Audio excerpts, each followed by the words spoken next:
রাজধানীর মিরপুরের পল্লবীতে ৮ বছরের শিশু রামিসাকে ধর্ষণের পর গলা কেটে হত্যার ঘটনায় দায়ের করা আলোচিত মামলার যুক্তিতর্ক উপস্থাপন আজ।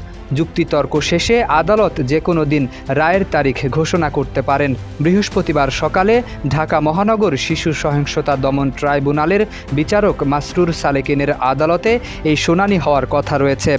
এর আগে আত্মপক্ষ সমর্থন ও সাফাই সাক্ষ্য গ্রহণ শেষ হওয়ার পর আদালত যুক্তিতর্ক উপস্থাপনের জন্য এই দিন ধার্য করেন।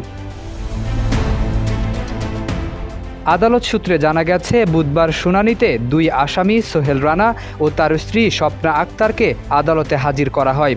শুনানির সময় বিচারক মামলার গুরুত্বপূর্ণ সাক্ষ্য, ভিডিও প্রমাণ ও বিভিন্ন আলামত আসামিদের সামনে তুলে ধরেন। এতে রামিসাকে খোঁজার ঘটনা, সন্দেহভাজন ফ্ল্যাট শনাক্তকরণ, রক্তের আলামত উদ্ধার এবং শিশুটির মরদেহ উদ্ধারের বিষয়গুলো উঠে আসে।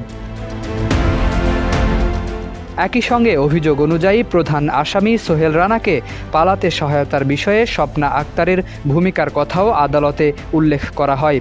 শুনানিতে নিজের বক্তব্যে সোহেল রানা আদালতের কাছে ক্ষমা প্রার্থনা করেন এবং তার স্ত্রী নির্দোষ বলে দাবি করেন। অন্যদিকে স্বপ্না আক্তারও নিজেকে নির্দোষ বলে দাবি করেন। আদালত তাদের বক্তব্য রেকর্ড করে যুক্তিতর্ক শুনানির জন্য বৃহস্পতিবার দিন ধার্য করেন।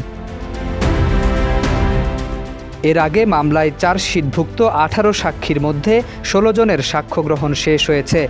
ভিকটিমের বাবা-মা, স্বজন, প্রতিবেশী, পুলিশ সদস্য, ময়না তদন্তকারী চিকিৎসক এবং তদন্ত কর্মকর্তা সহ গুরুত্বপূর্ণ সাক্ষীরা আদালতে জবানবন্দি দিয়েছেন।